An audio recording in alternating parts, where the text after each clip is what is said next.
El día de hoy, un momentito, nuestra plática, nuestra charla, se llama Audiencia Cautiva, el gran reto. ¿Por qué audiencia cautiva? Espero que eso es inmediato de saber. Una de las cosas con las que batallamos, especialmente los profesores de matemáticas, es con tener a nuestros alumnos atentos. Que capten algo de lo que estamos comenzando a hacer, lo que estamos dando nuestras clases y demás, es todo un reto. No sé si lo comenté en el chat cuando fue el foro de bienvenida, no recuerdo, tenía intención de hacerlo, pero yo tenía un profesor que nos decía que él nos decía así, nos decía, hay personas que creen o dicen que el dar clases es exactamente igual a un actor en una obra de teatro. Y él decía, o sea, sí y no.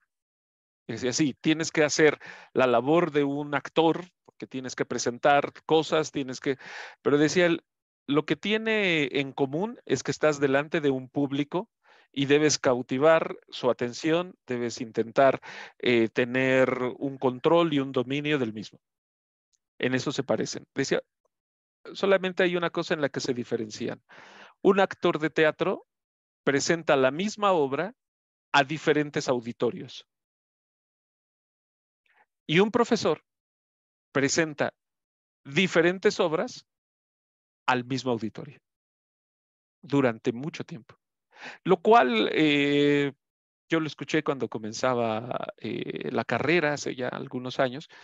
Y ahora que tengo algunos años dando clase, pues me doy cuenta de que, pues cuánta razón tenía, ¿no? Uno ya cuando se está haciendo uno más grande, uno empieza a reflexionar en este tipo de cosas y uno dice, bueno, es cierto. Así que el propósito de la plática, de esta charla, le llamaría yo, tiene tres aspectos. Uno, rompiendo el hielo, ahora hablaré de esto. La segunda parte es el monje y la tercera parte, desigualdades, una tabla. ¿De acuerdo? Eh, la tercera parte, intentaré cubrirla y con detalle. Solo les he de decir una cosa. Esta tercera parte fue, digamos que, motivada sobre todo por el material que están viendo esta semana. ¿De acuerdo? Si ustedes les ha tocado enseñar a resolver una desigualdad, eh, seguramente ya saben a lo que me refiero. Es un trabajo tedioso, la mayoría de las personas lo enseña a través de casos y entonces ya desde una función, una relación, una desigualdad que me involucre un cociente de funciones, una de tercer grado y la de abajo de segundo o tercer grado, eso ya son al menos 6 casos. Si no es que más, y hay que hacer intersecciones, hay que hacer todo un trabajo que es un trabajo bastante pesado, bastante complicado. Yo había hecho este trabajo durante todo el tiempo que tengo dando clases, hasta que hace un par de años de repente dije, oye, este es pesadísimo, ¿habrá otra manera de hacerlo? Y la verdad es que según yo encontré algo un poquito más sencillo, pero que se necesita ciertas cosas, cierto enfoque, que es el enfoque que están viendo ahora, el enfoque funcional. ¿De acuerdo? Y por eso dije, seguramente les agradará, o espero que así sea. Así que, pues comenzaremos con rompiendo el hielo. Lo primero que quiero que hagan, por favor, es tomar papel, lápiz, pluma, lápiz, y lo que vamos a hacer son algunas cuentas, ¿de acuerdo? Así que cuando ya estén listos, díganme, estoy listo.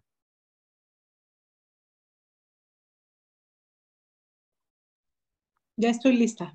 Perfecto, gracias, Jimena. Estoy lista. Muy bien, Antonia.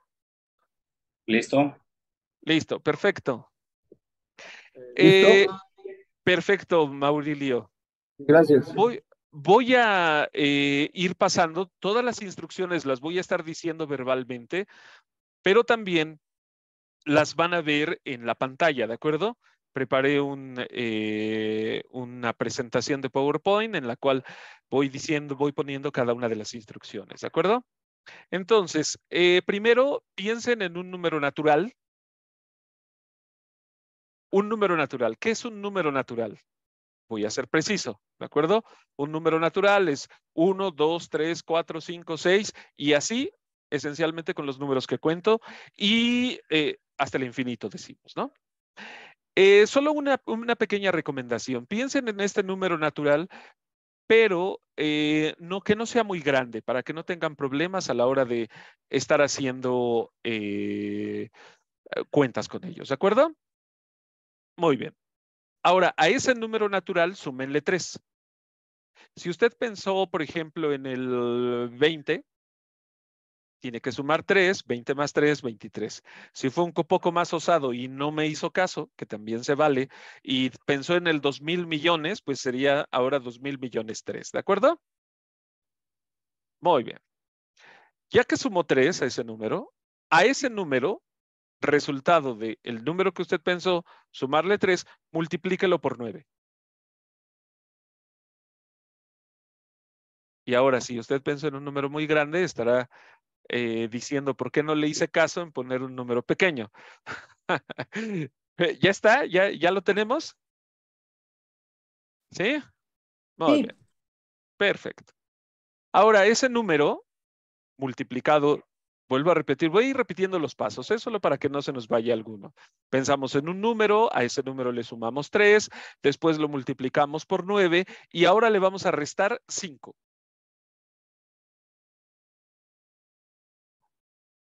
¿Ya está? ¿Restado 5? Muy bien. Ahora vamos a sumar sus dígitos. ¿Qué quiere decir sumar sus dígitos? El número que ustedes tienen es un número de algunos dígitos, no sé cuántos. Si ustedes pensaron en un número con un dígito, cuando sumaron 3, multiplicaron por 9, restaron 5, a lo mejor les salió un número de 3 dígitos. Por ejemplo, el 501, por ejemplo. Si les salió 501, deben sumar 5 más 0 más 1. ¿De acuerdo? Por ejemplo, así como yo lo hice. Mi ejemplo, por ejemplo, si fue 345, lo que yo tengo que hacer es sumar 3 más 4 más 5 y me daría un 12. ¿De acuerdo? Que es un número de 2 cifras. Pues a este número de 2 cifras debo sumarle también sus dígitos y entonces tengo que hacer otra vez con este número 1 más 2 y me va a dar el número 3. ¿De acuerdo? Lo que les estoy queriendo decir es lo siguiente, hagan este proceso reiterativamente, sumar los dígitos, después volver a sumar los dígitos si les salió un número de 2 cifras. En este caso, como a mí me sale el 12, tengo que ahora que sumar 1 más 2 hasta que llego al número 3. ¿De acuerdo? ¿Ya está todo? ¿Ya están todos listos? ¿Sí? Muy bien, sí, lista. perfecto. Ahora, no piensen que lo siguiente que les voy a decir es, ahora quita el número que pensaste. Y ahora, no voy a hacer eso. Ya somos personas grandes, así que podemos hacer algunas cosas más complicadas, ¿no? Entonces, quedo con uno de los dígitos, entre el 1 y el 9. ¿De acuerdo? Y lo que vamos a hacer es asociar a ese dígito, le voy a asociar una letra. ¿Qué letra le voy a asociar a mi dígito? Si mi número que me quedó al final es 1, le voy a asociar la letra A. Si el número que me quedó al final es un 2, letra B, 3, letra C, 4, letra D, 5, letra E, 6F, 7G, 8H, 9I. ¿De acuerdo? ¿Ya asociaron su letra? Muy bien. Afortunadamente ustedes están online y no puedo decir lo que digo cuando estoy en un curso. En un curso siempre les digo, no se vale ver al compañero. No se vale ver al compañero, ¿de acuerdo? No hay que seguir sus operaciones, tampoco hay que seguir las siguientes instrucciones.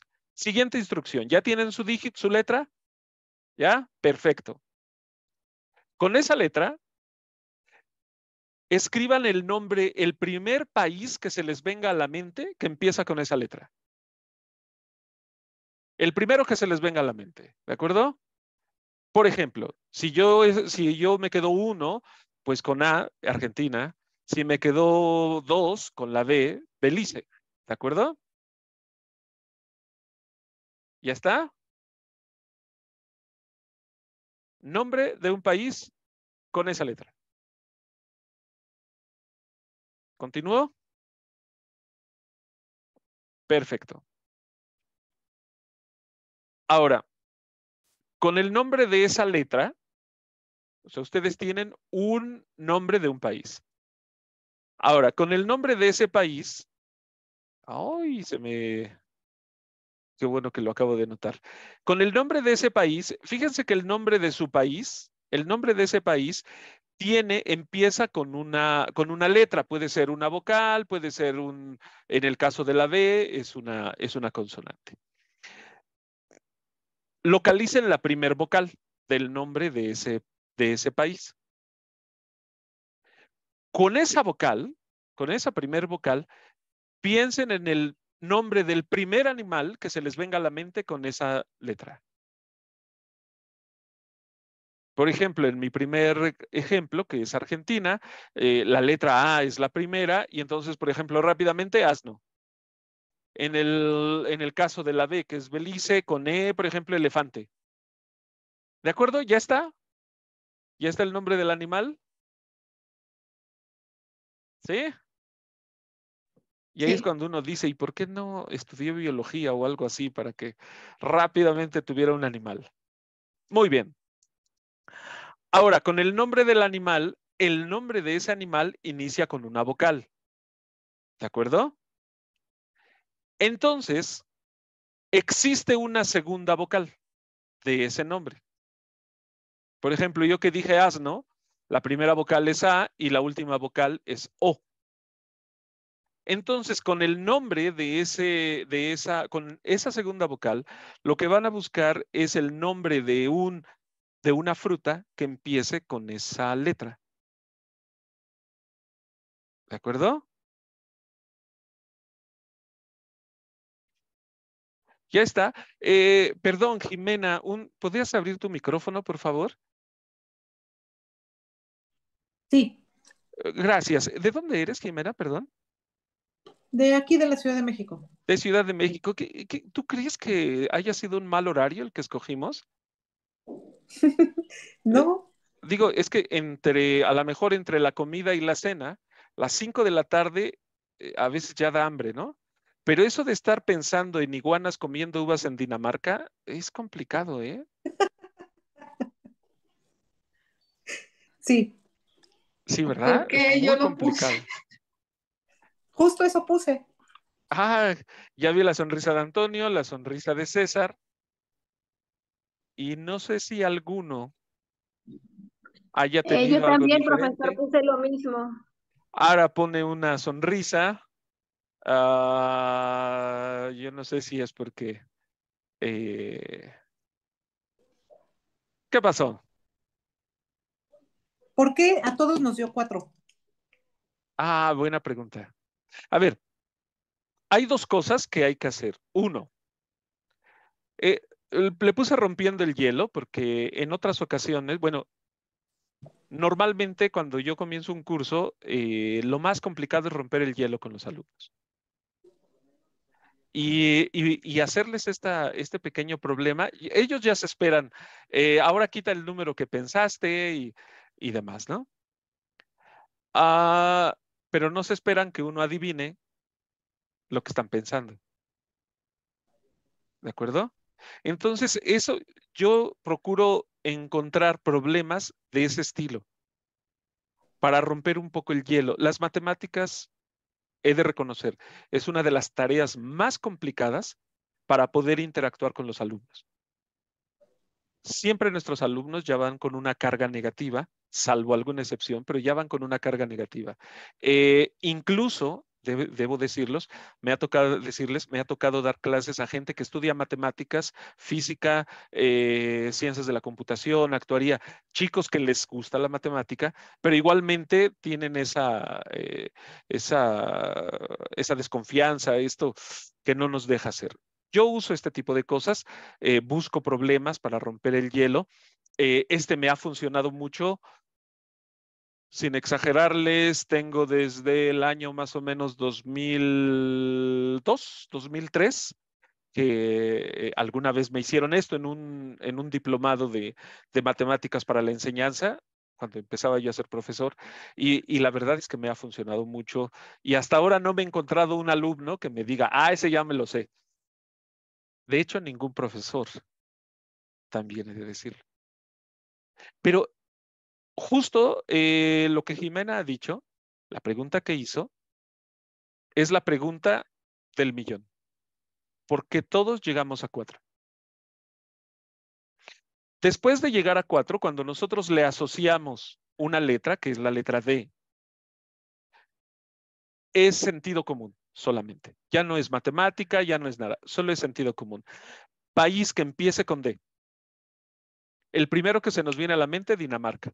Existe un país, si no recuerdo mal, o no sé si exista porque los países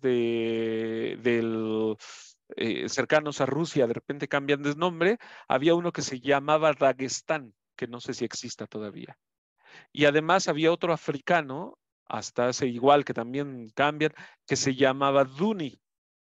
De ahí en fuera, el único país que es común, Dinamarca.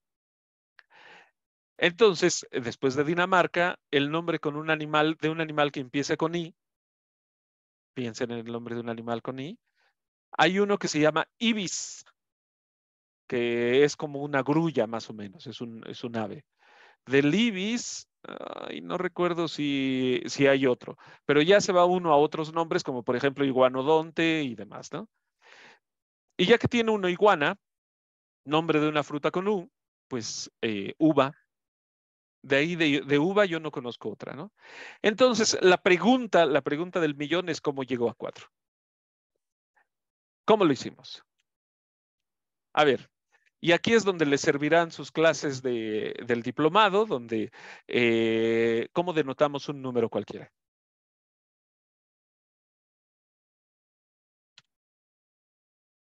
Por ejemplo, n. ¿De acuerdo? N. Entonces, yo no sé qué número escogió cada uno de ustedes. No lo sé. Como yo no sé, y puede ser cualquier número natural, lo denoto por n. ¿Cuáles son las operaciones? Suma 3. N más 3. Multiplícalo por 9. 9 por n más 3. Si yo hago la operación después restar 5, tengo esta operación que se ve aquí. 9 por n más 3 menos 5. Lo desarrollo y me queda, uso la propiedad de la distribución y me queda 9n más 27, 9 por n, 9n, 9 por 3, 27, 27 menos 5. Y me queda 9n más 22. Si factorizo un 9, me queda 9 por n más 2.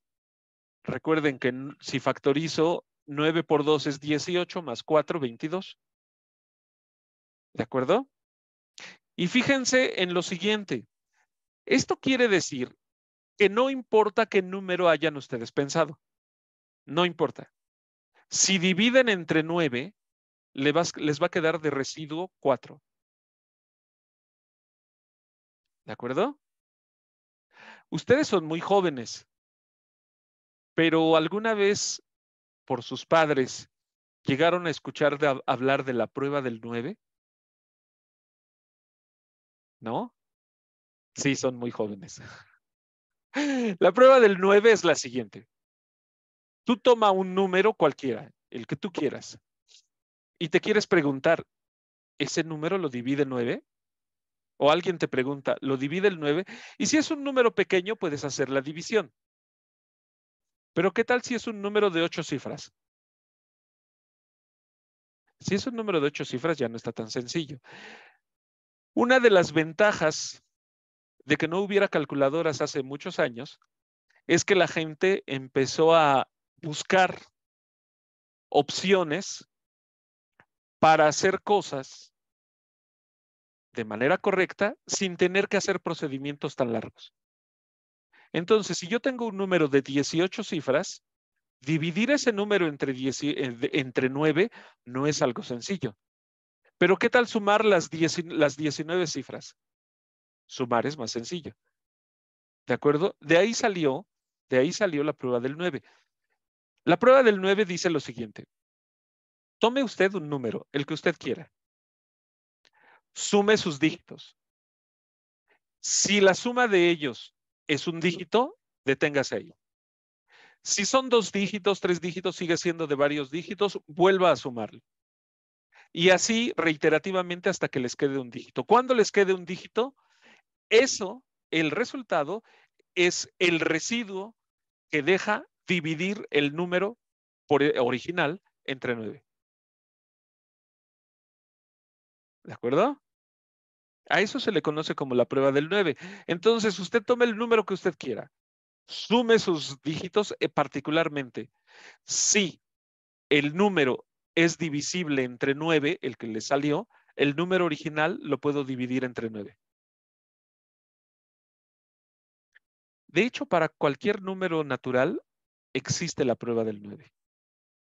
Perdón, la prueba para cualquier número natural existe la prueba de ese número. O sea, existe la prueba del 2. La prueba del 2 es muy sencilla. ¿Por qué? Porque solamente me fijo en el último dígito. Si es par, es divisible. Si es impar, no es divisible por 2. Para el 3, si usted suma todos esos números, los suma, ¿cómo se llama? Los suma y la suma se divide entre 3, el número es divisible por 3. Es un poquito más complicada la prueba del 7 y la prueba del 8, pero existen. Creo que ya esto ya no es tanto del 9, es muy importante porque es algo que surge naturalmente, sobre todo en los bancos. Quienes eran especialistas en hacer esto eran los contadores que trabajaban en bancos, porque de repente se daban cuenta que a la hora de ir tecleando las cifras podían cambiar. En lugar de escribir un 1-2, podrían escribir un 2-1. Y entonces podían ver si el número, checar si la suma era correcta o no. ¿De acuerdo? O sea, no hay secreto. No lo hay. Hay otro que funciona mucho, pero eso es con un público mayor a 40 personas.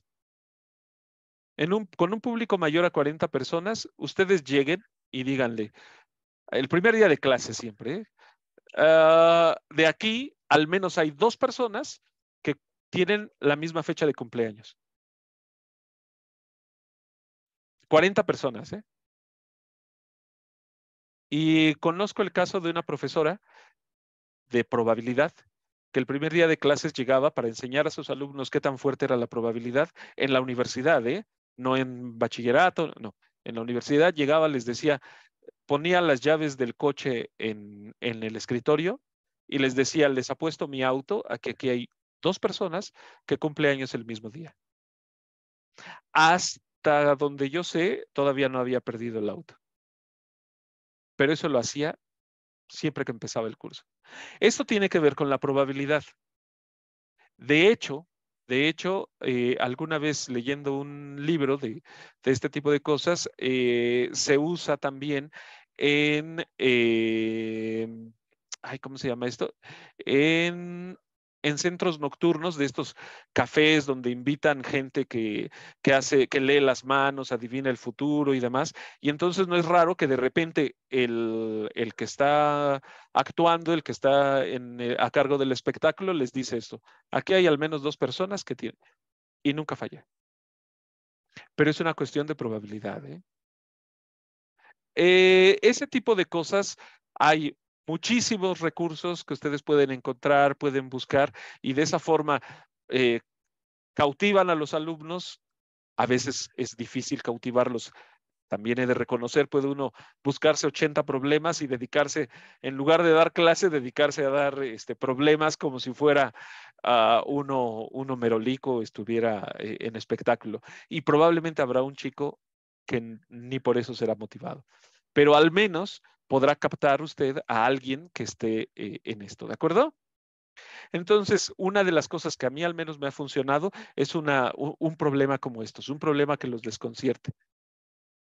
Eso sí, me debo aprender bien de dónde viene. Y un problema como este, por ejemplo, les puede ayudar a enseñar álgebra.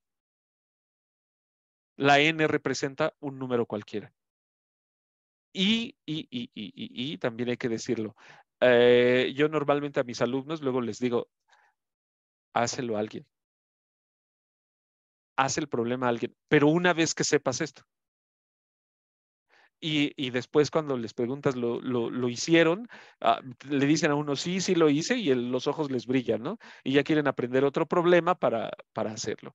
Vuelvo a repetir, no todos los alumnos lo hacen, pero siempre sirve algo como esto. ¿De acuerdo? ¿Alguna duda, algún comentario? ¿No? ¿Todo bien? Sí, César, adelante. Entonces, bueno, con este ejercicio que acabamos de hacer, los puntos claves, por decir, es 3 y el número 9. ¿Cuál, perdón? Los puntos claves, por decir, Ajá. no sé, el número 3, que es divisible bueno, el 9, que es divisible entre 3. Y de ahí es donde se define que va a ser número 4 a fuerzas, los números que hayamos pensado, más lo que hayamos multiplicado. El 9. Sí, El 9 es el importante, el 3 no. El del 3 3 es no. un ejemplo Ok, solamente de que la regla es rápida. Pero aquí, el que nos sirve es el 9. perfecto. Que cualquier número, fíjense lo que estoy yo diciendo con esto. Cualquier número que ustedes piensen, después de haber hecho estas operaciones, el resultado de dividir por 9 siempre me queda un resto que es 4. Siempre. ¿De acuerdo? Por eso cuando suman ustedes todos los dígitos, todos llegan a 4, y cuando asocian al 4 y le asocian la letra, siempre es la letra D. ¿De acuerdo? ¿Está claro, César? Sí, sí, está claro. Perfecto. Muy bien. ¿Todos los demás está claro? ¿Sí? Sí, ya Muy bien. quiero hacérselo a alguien. Sí, sí, sí. Yo justo, bueno, cuando me lo hicieron hace tantos años, no había videoconferencia. Y tenía uno de mis profesores, después era mi amigo, él se dedicaba a escribir columnas de divulgación científica y era muy buen amigo mío. Y no sé por qué hablé con él por teléfono y le dije, oye, te tengo un pequeño juego. Él era matemático, tenía la maestría en matemáticas, y le hice todo este procedimiento y justo, ¿no?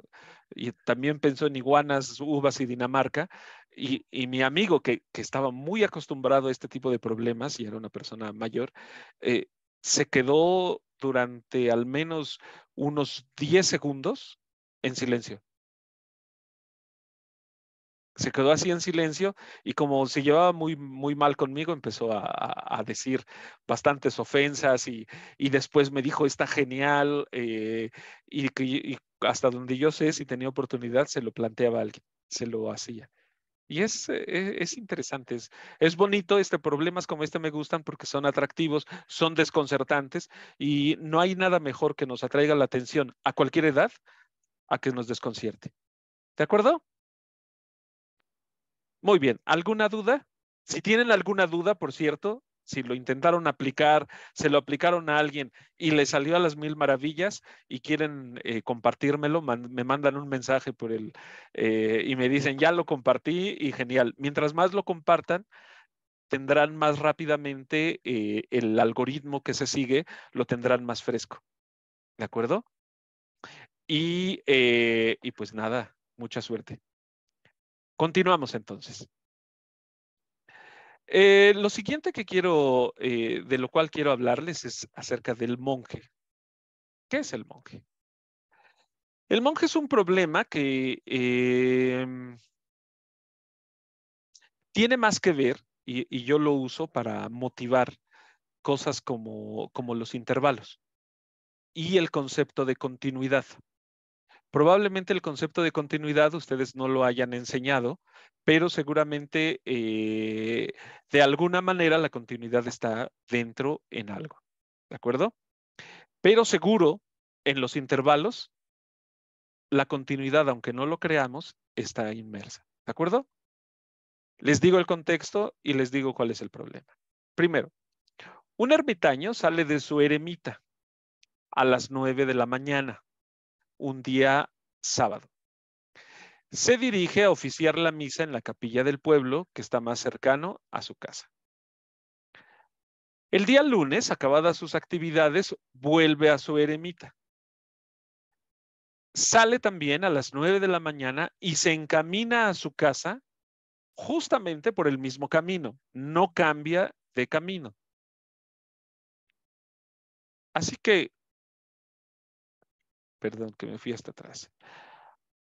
Así que la pregunta es, ¿hay un punto en el camino cuando va de regreso a su casa en el cual él pueda decir, oh, mira, aquí estuve a la misma hora el día sábado?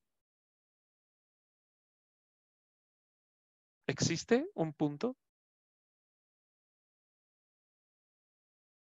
Repito el problema.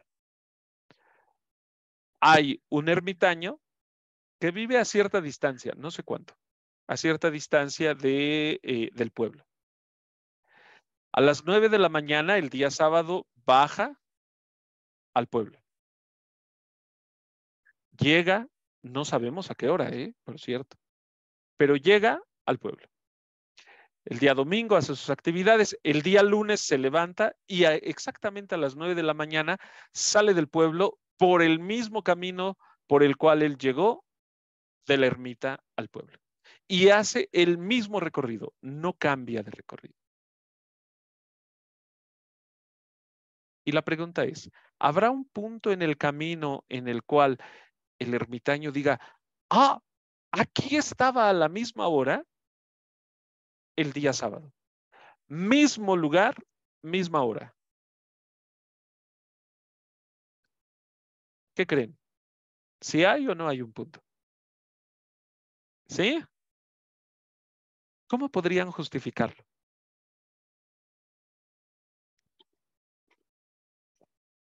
La mayoría de mis alumnos, cuando les digo esto, me dicen, pues sí.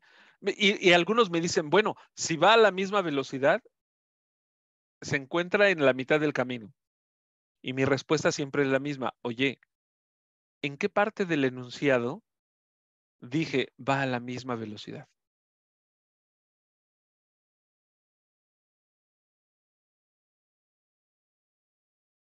En ninguno, ¿verdad?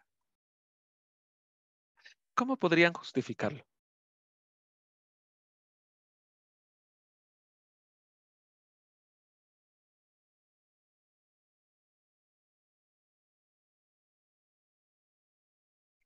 ¿Algún objeto que haya en el camino pudiera ser? Pero no dijimos nada de objetos. Ah, No hizo lo de Hansel y Gretel de ir dejando pan en el camino. No, no lo hizo.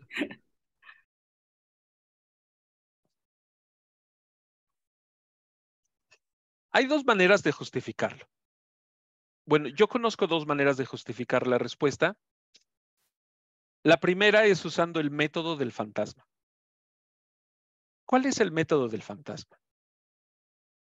Supón que juntas día sábado con día lunes y son dos monjes. Uno sale a las 9 de la mañana de la ermita y el otro está saliendo a las 9 de la mañana, el mismo día, a la misma hora, pero está saliendo a las 9 de la mañana del pueblo. ¿De acuerdo? Salen los dos a la misma hora, por el mismo camino en sentidos opuestos. Hay un día que se van a encontrar, ¿no? Hay un punto en el que se van a encontrar. Bueno, donde se encuentran, ese es el punto. En el que está a la misma hora, en el mismo lugar. ¿De acuerdo? Esa es una manera de justificarlo. Voy a dejar de compartir porque les voy a mostrar otra manera de justificarlo. Nada más un momentito. Aquí está. Pregunta, ¿todos ustedes conocen GeoGebra? ¿Lo han usado? ¿Han trabajado con GeoGebra? Sí, yo sí. ¿Sí? ¿Los demás? ¿Sí? Sí, con los ejercicios anteriores que nos han puesto y a base Perfecto. de eso pues ya empecé a conocer un poquito más. Muy bien. Estoy trabajando con GeoGebra y ahí es donde vamos a hacer las cosas. Primero, ¿qué me decía el problema? Un ermitaño sale de su ermita. Nosotros lo que tenemos que hacer es situarnos primero en un punto al que le vamos a llamar la ermita y vamos a trazar, en este caso yo trazo una recta horizontal, que es la recta del tiempo, donde voy a medir el tiempo. De hecho, en física, esto se conoce como un sistema tiempo-lugar. ¿Sí? El siguiente, a 90 grados, con la letra X, porque normalmente así se acostumbra denotarlo con la letra X, marco el lugar. ¿De acuerdo? Entonces tengo la ermita, eje X, el lugar, eje Y. Muy bien, otra cosa es que necesito el pueblo. El pueblo estará, por ejemplo, ahí. Sobre el eje X tengo la ermita, tengo el pueblo. Sobre el eje X tengo el tiempo. Sobre el eje Y tengo la ermita y tengo el pueblo. Ahora, muy bien. ¿A qué horas creen ustedes que haya llegado al, al pueblo? De la ermita al pueblo. Le he puesto T sub T, sub P. Es este número que está apareciendo. En ese tiempo, ¿cuánto tardé? No lo sé. De hecho, no me importa mucho. ¿Cuál es el punto que me indica? ¿Cuál es el punto que me indica dónde, a qué horas llego al pueblo? Lo que hago es que trazo la perpendicular del punto que me denota el pueblo y trazo la perpendicular del punto que me denota el tiempo en el que llegué y voy a poner este punto. El punto A tiene X, llegué al pueblo. Estoy en el pueblo, TP, llegué a esa hora. TP puede ser 1 hora, 2 horas, el tiempo que ustedes quieran. ¿De acuerdo? ¿Sí? Muy bien. Entonces, vamos al lío. Déjenme ver nada más dónde estoy. Estoy aquí. Aquí, miro. Yo salí de la ermita. Esta es la trayectoria. A lo mejor estaba cansado, aquí se detuvo, no avanzó nada, ya después comenzó a seguir, siguió y al final llegó al pueblo. Esa es la trayectoria que sigue el ermitaño en este sistema. Tiempo, lugar, yendo de la ermita al pueblo. ¿De acuerdo? Muy bien. ¿Cómo va a ser la trayectoria del mismo ermitaño yendo del pueblo hacia su casa, hacia la ermita? Fíjense, sale de este punto que puse más gordo. Ahí sale. ¿Y a dónde va a llegar? Va a llegar a la ermita, pero llega a la ermita y tiene que llegar en algún punto en esta dirección. De hecho, se puede salir de este tiempo, a lo mejor tarda más, a lo mejor llega por acá. ¿De acuerdo? Pero ¿cuál va a ser su trayectoria? Fíjense en esto. Aquí estoy. Este punto de aquí está encerrado. Fíjense, yo quiero evitar esa línea. Cada que yo me acerque, voy a intentar evitarla. ¿Por qué? Porque, pues ¿por qué? ¿Quién dice que hay un punto? No, a lo mejor no hay un punto. Lo voy a evitar, la voy a evitar, pero llegando aquí, no tengo de otra. tengo que cruzar aquí para poder llegar a la ermita. ¿Cuál es el punto donde está a la misma hora en el mismo lugar? Este.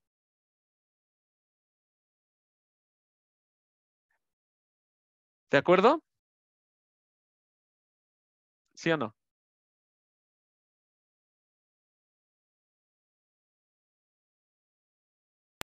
¿Y ¿Sí? por qué no pudo haber cruzado del otro lado desde el inicio?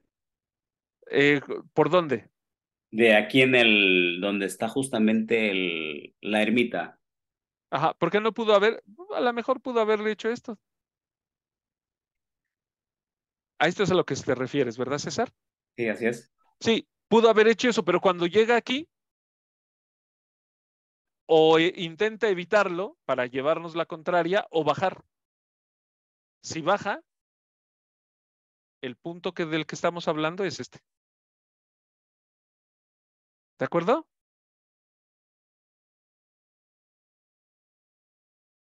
¿Está bien, César? Sí, está bien. ¿Sí? Hay una cosa que está detrás de este problema, que se los dije al principio y no sé si lo han olvidado, pero quiero recordárselos. Continuidad. Si ustedes han dado clases de cálculo o tomaron clases de cálculo, seguramente habrán sufrido con la continuidad. La continuidad es algo complicado de entender. Entenderlo no, perdón, debo corregir. No es algo complicado de entender. Es algo complicado de justificar, uno. Y dos, además de que es algo complicado de justificar, matemáticamente es algo que muchas veces, hay que decirlo de esta manera, incluso nuestros profesores evitan explicarlos. Y todo se convierte en hablar, ¿a todos ustedes son ingenieros o algo parecido? Creo que sí, ¿no? La mayoría. Economía. Ya. Pero igualmente, sea ingeniería, sea economía, cualquiera, normalmente hablar de continuidad se reduce a límites. Y si acaso se dice, bueno, una función es continua si la puedo dibujar sin despegar el lápiz del pizarrón. Pero cuando ya se entra a la técnica, es algo muy complicado. Es algo muy complicado. Pero ¿saben qué está detrás de todo esto? Ideas matemáticas que no se formalizaron hasta inicios del siglo pasado, a inicios de 1900. Hay un señor que se llama, lo escribo aquí rápido, George Cantor,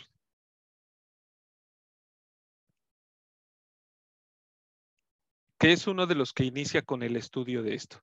George Cantor y no recuerdo el nombre de pila, pero sí recuerdo el apellido, Dedekind. Estos dos señores, su aporte a la matemática al principio fue poco comprendido.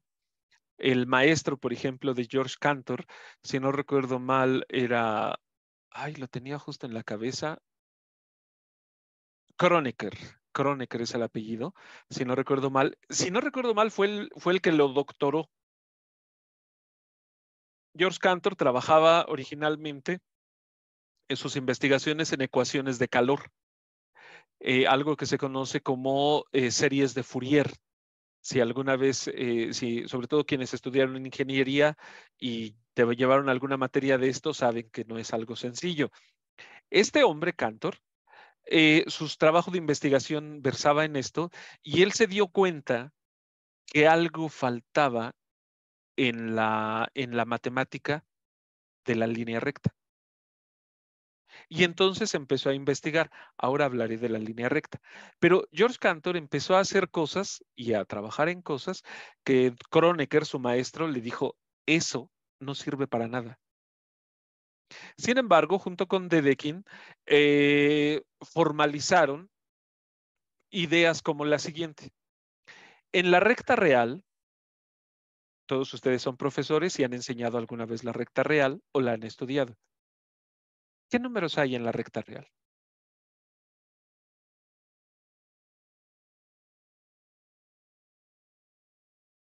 Por ejemplo, ¿están los números naturales? ¿Los puedo representar en la recta real?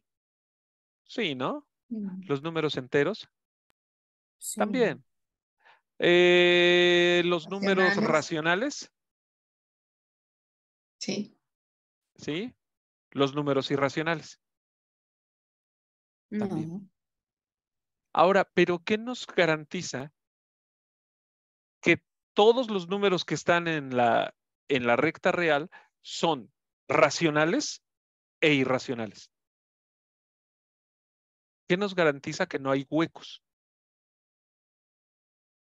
Así pierden su tiempo los matemáticos, ¿eh? De repente en preguntas como esa, ¿y qué me garantiza eso? Bueno, la virtud del trabajo de George Cantor es que él formalizó esta idea, la demostraron rigurosamente y también hay que decirlo, después de eso él empezó a hablar de lo que se llama la aritmética transfinita y por cierto, ¿han escuchado hablar del infinito? ¿Sí? ¿Qué es el infinito? Calculamos límites, ¿no? Límite cuando va a infinito. ¿Pero qué es el infinito? Bueno, el señor George Cantor clasificó los tamaños de los infinitos. Y de hecho, no solamente clasificó los tamaños de infinito, propuso algo que se conoce como una aritmética cardinal. O sea, sumó, restó, bueno, sobre todo sumó, multiplicó y exponenció infinitos. Y además demostró que había muchísimos. ¿De acuerdo? Pero bueno, también debo decirles, y siempre es mi deber dejarles en claro que el señor George Cantor murió en una casa de reposo mental. Así que pensar en el infinito puede ser un poco raro. Pero bueno, quédense con esta idea. Detrás de esto hay intervalos, detrás de esto hay continuidad. Y vamos a hablar un poquito de intervalos por la siguiente cosa que quiero hacer. Voy a abrir una pizarra, justo como esta. Muy bien. ¿Qué vamos a hacer? Lo que vamos a hacer es, vamos a hablar acerca de las desigualdades. Hubo algunos de ustedes que cuando en sus problemas hicieron, bueno, han visto mi recta real. Mi recta real, supongo que ahora sabrán por qué agradezco y uso GeoGebra. Dibujo muy mal, ¿eh? Entonces, esta es mi recta real. Está muy chueca, es mi recta real. Algunos de ustedes, cuando plantearon algunos de sus problemas, por ejemplo, dijeron, si X es mayor que 0 y pusieron alguna relación. Y después de esto, lo hicieron para números naturales solamente. ¿De acuerdo? Y los comentarios que hice fue, ¿seguro que esto vale en todos los reales? Mira, eso no vale en todos los reales. Es importante especificar el conjunto en el que estoy trabajando. La recta real. Esencialmente, ¿cómo es la recta real? ¿Qué necesitamos para tener la recta real? La recta real, identificamos números. Normalmente decimos que a la derecha tenemos el más infinito, a la izquierda tenemos el menos infinito. ¿De acuerdo? Ya que fijé hacia dónde va, todo esto es arbitrario. ¿Qué quiere decir que es arbitrario? Todo esto es que yo dije, así va a ser. ¿De acuerdo? Todo esto son convenciones. ¿Por qué? Porque ¿quién me dice que el más infinito debe ir hacia la derecha y el menos infinito a la izquierda? Yo. Porque así la mayoría lo representa. Podría estar al revés, ¿eh? Podría. Pero eso también no hay que decírselo a los muchachos a ciertas edades porque puede uno causar confusión. Además de haber fijado el orden, ¿qué otra cosa necesito? El más infinito, el menos infinito. ¿Qué otra cosa es importante? El origen.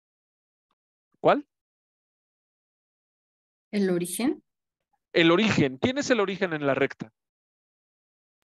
El 0. El 0. Muy bien. ¿Por qué es importante el 0? Porque me muestra de dónde voy a partir o hacia dónde voy a ir. Es mi punto de referencia, exactamente. Es un punto de referencia y en el caso de cómo lo represento, pues siempre voy a decir que del lado derecho están los reales positivos, del lado izquierdo están los reales negativos. ¿De acuerdo? El 0 no es ni positivo ni negativo. ¿Sí? Muy bien. Un intervalo. A, B. Normalmente, cuando yo escribo un intervalo, digo que el número A es menor que el número B. ¿Por qué? Necesito hablar con cierto orden. Cuando yo veo A, B, ¿dónde está A en la recta y dónde está B en la recta?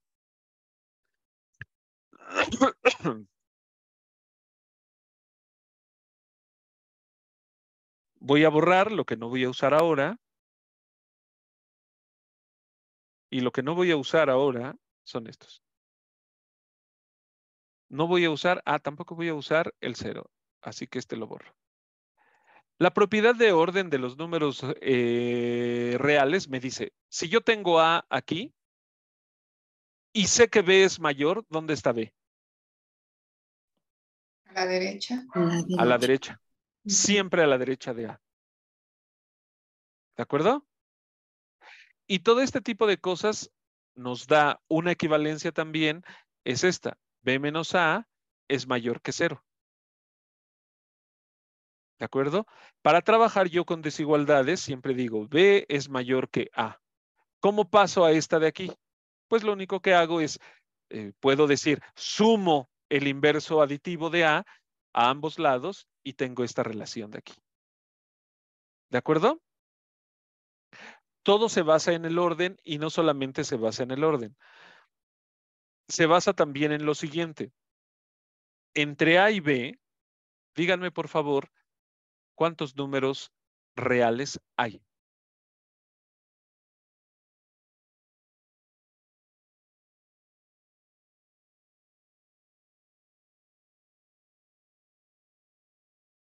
¿Cuántos números reales hay entre A y B?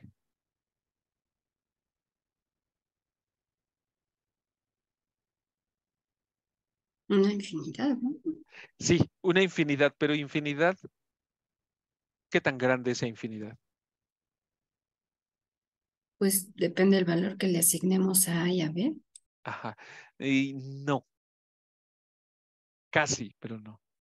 En el intervalo AB tengo tantos números reales como en toda la recta. ¿De acuerdo?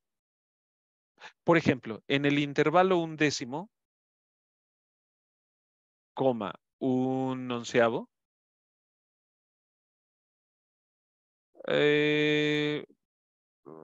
un décimo es más grande, más pequeño. Perdón, para no hacer los bolas, lo voy a escribir bien. El más pequeño lo voy a poner a la izquierda. 1/11 y 1/10.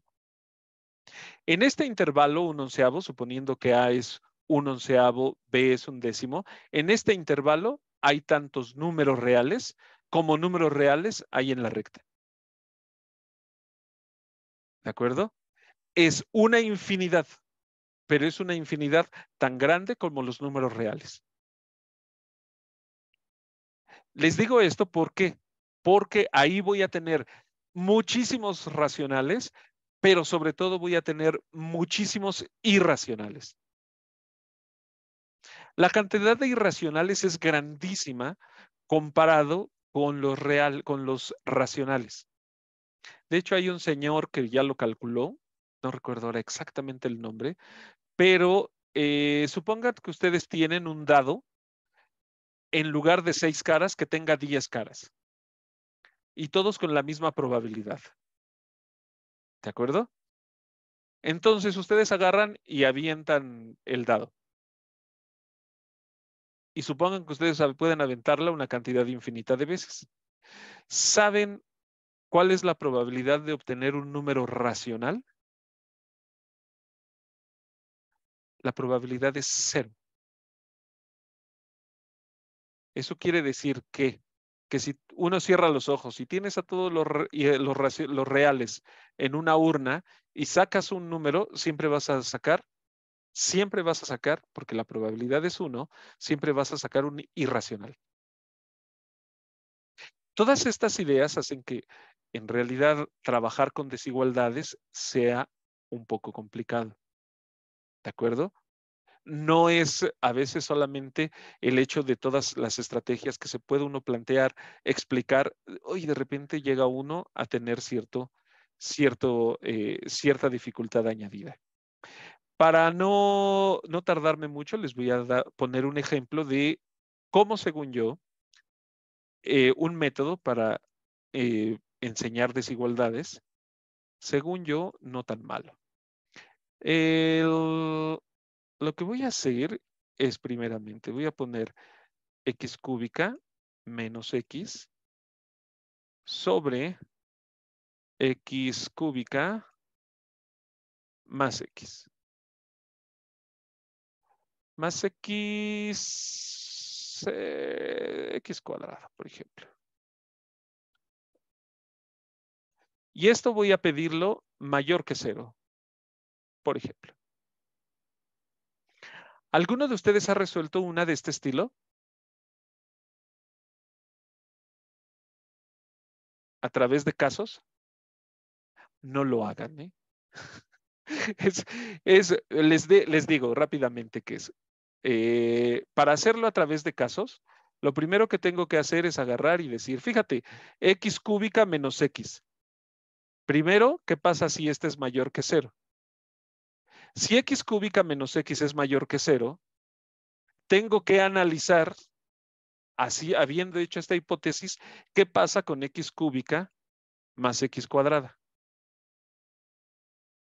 ¿Qué pasa con x cúbica más x cuadrada? Si este es mayor que 0, como el cociente es mayor que 0, ¿este cómo debe ser? Mayor que 0. Positivo entre positivo, positivo. Pero este es un caso. Segundo caso, x cúbica menos x, ahora negativo. ¿Cómo debe ser este otro caso? X cúbica más x cuadrada, ¿cómo debe ser? Si este es negativo, el cociente es positivo, debe ser negativo. ¿De acuerdo? Pero solo les esbocé en la primera suposición. Mayor que 0, menor que 0. Esto de aquí se tiene que resolver, esto de aquí se tiene que resolver y hay que hacer faena. Y se van multiplicando los casos. ¿Cuál es el enfoque que a mí me agrada hacer? Y que tiene mucho que ver con lo que leí, con lo que se ve en esta semana, en este tema, que es el enfoque funcional. ¿Qué pasa con este x cúbica menos x? Lo que yo prefiero hacer es factorizarlo. ¿Cómo factorizo? Pues bueno, esto es x por x cuadrada menos 1. ¿Cuáles son las raíces de x cuadrada menos 1?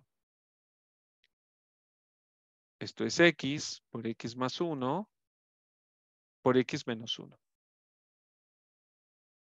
¿De acuerdo? Ahora el de abajo, x cúbica más x cuadrada es x por x cuadrada más x cuadrada, perdón. Y debo poner x menos 1, ¿no? Más 1. ¿De acuerdo? Pero fíjense, este de aquí abajo ya no se puede factorizar. ¿Por qué? Porque ya es su mínima expresión. X cuadrada por X más 1. Muy bien. Ahí les va la tablita que yo uso. Y en la cual no tengo que ver casos, al menos no tengo que desarrollar como estoy desarrollando aquí. Lo primero que voy a hacer es, ¿cuáles son las fracciones estas? Es X, tengo X más 1, tengo X menos 1, ¿sí? Solamente son las componentes de este. ¿Quién más tengo? Aquí abajo, X más 1, aquí está. ¿De acuerdo? Ah, pero vamos a ponerlo aquí, arriba, X más 1. Y también voy a poner el X cuadrado.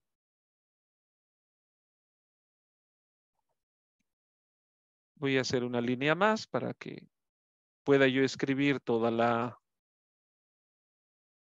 expresión, que es X cúbica menos X sobre X cúbica más X cuadrada. Muy bien, ahora lo que voy a hacer es prolongar estas líneas aquí.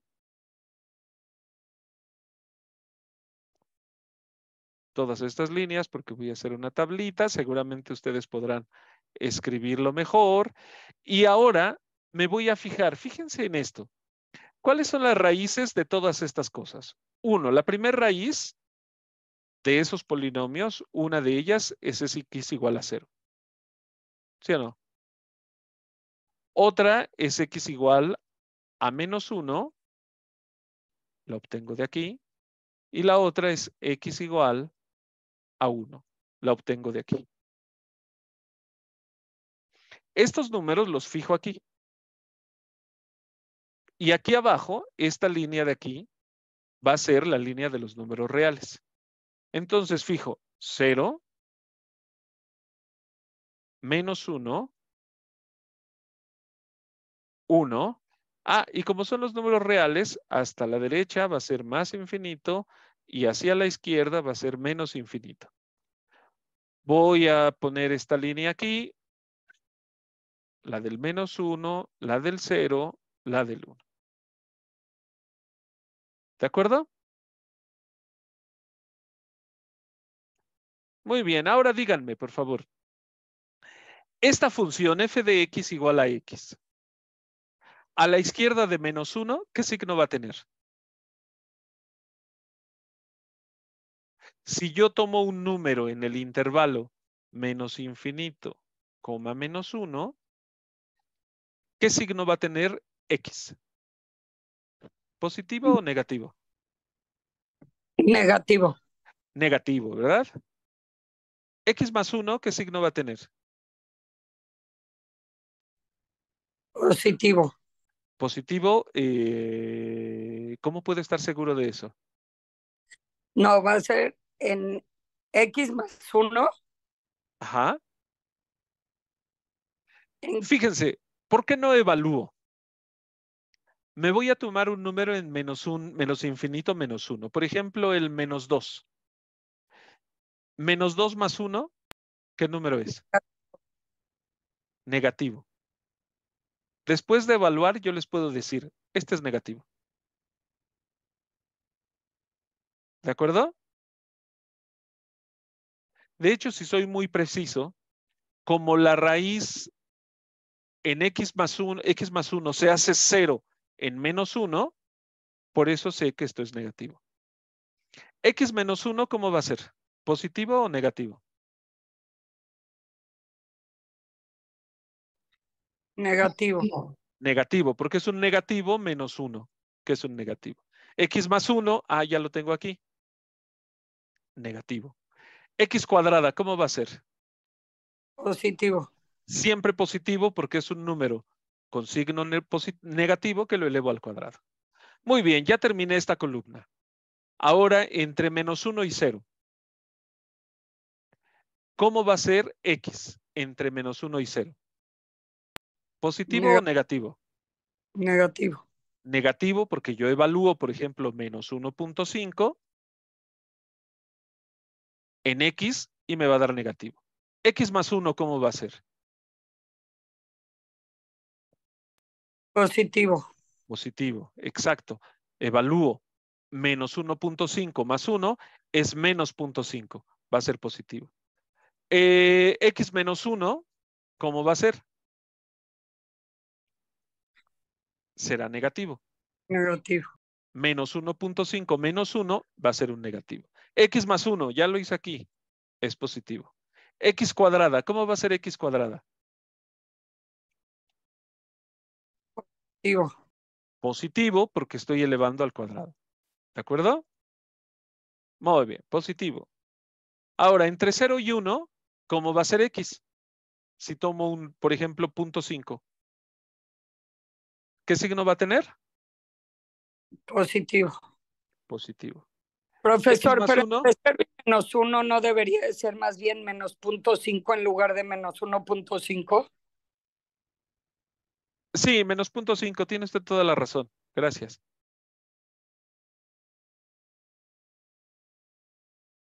Y igualmente no cambia el signo, ¿no?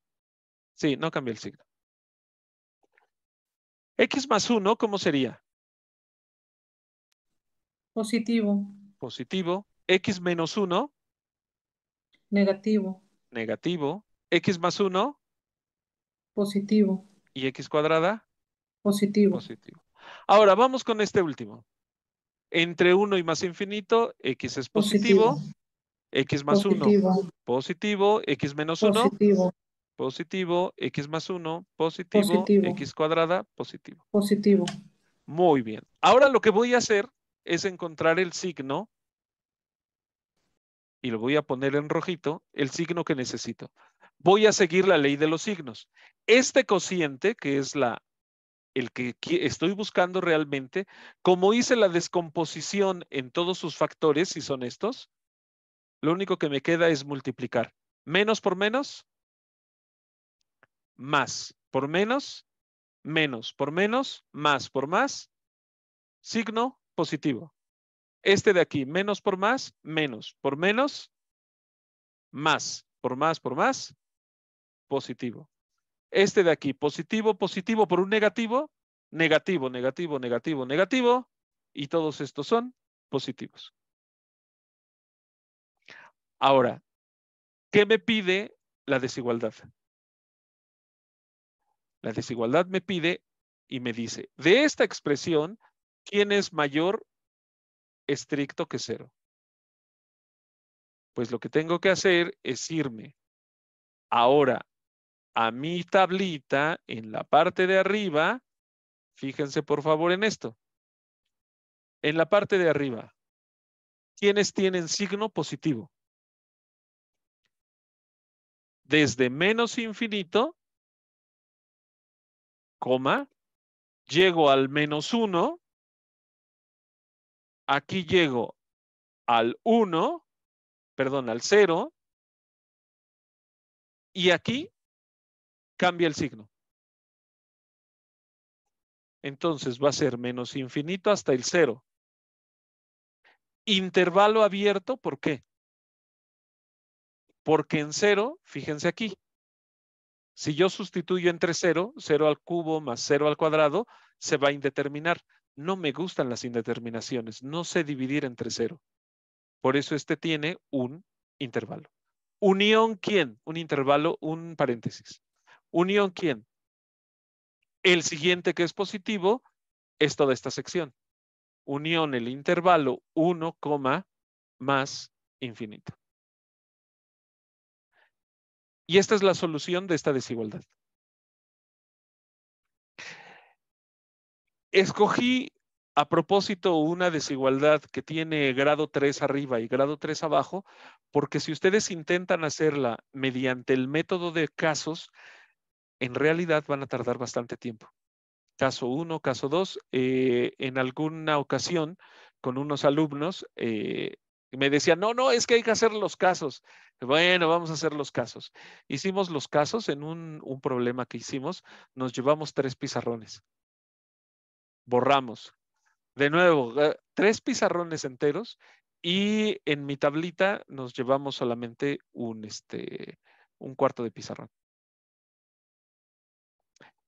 Intenten aplicarlo con los problemas que tengan, que tengan en estos días y que vayan estudiando y van a ver que es muy efectiva la tablita. ¿Qué es lo importante? Lo importante es que esta tabla, sobre todo, sirve incluso cuando no haya cocientes, pero en el caso de los cocientes y en el caso de que no sean cocientes, los pasos serían: 1. Busquen, por favor, la descomposición de los factores que tengan. Factoricen. 2.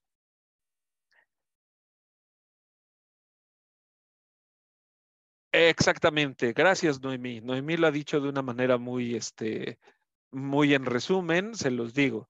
El resumen sería factorizar, encontrar puntos, graficar y dar respuesta. Digamos que estoy de acuerdo contigo. Ahora, hay un paso intermedio que hay que hacer.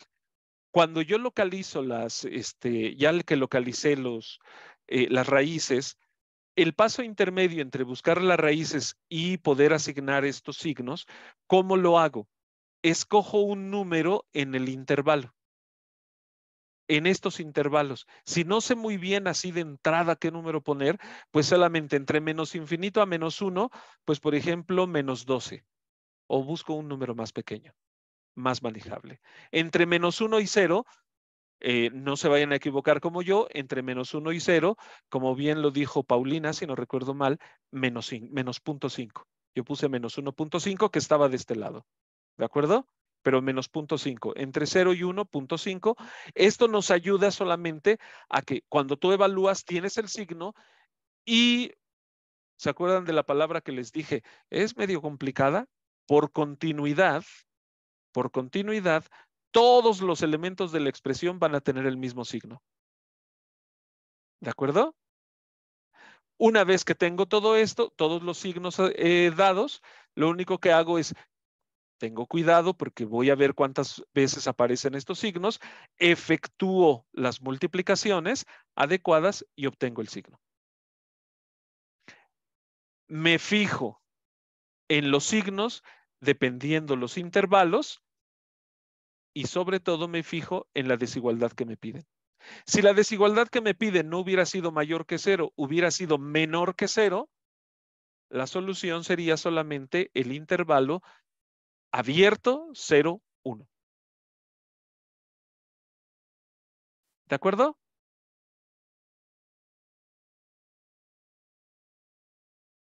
Es un poquito lío la primera vez, ¿eh? Pero les recomendaría, practíquenlo, por ejemplo, con un polinomio. Por ejemplo, con x cúbica menos x. Practíquenlo. Y sobre todo, no pierdan de vista la continuidad de los puntos. Si es negativo, entonces va a ser negativo en todo ese pedazo. Si es positivo, va a ser positivo en todo ese pedazo. ¿De acuerdo? ¿Alguna duda?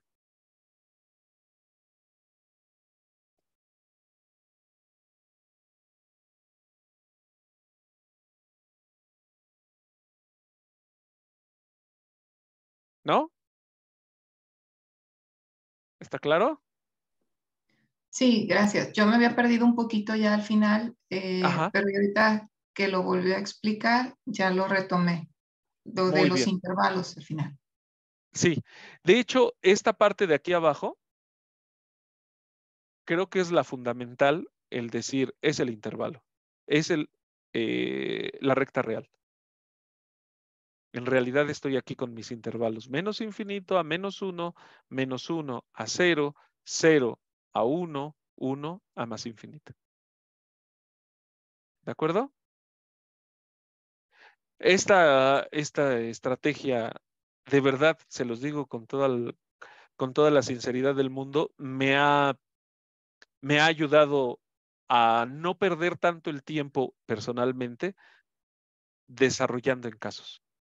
A veces uno se pierde desarrollando en casos, a veces los alumnos ya de por sí les cuesta trabajo una desigualdad. Cuando desarrollas en casos y después hay que intersectar, hay que unir, hay que hacer todo un lío. Muy complicado.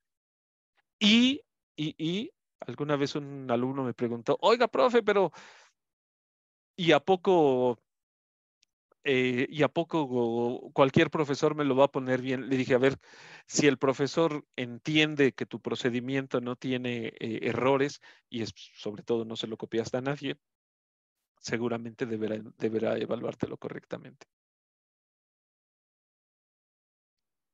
Muy bien. Me agrada más este enfoque porque tiene que ver con, si han leído ya el material que se presentó en esta semana, se darán cuenta ese enfoque funcional nos ayuda más que el enfoque así, desigualdades.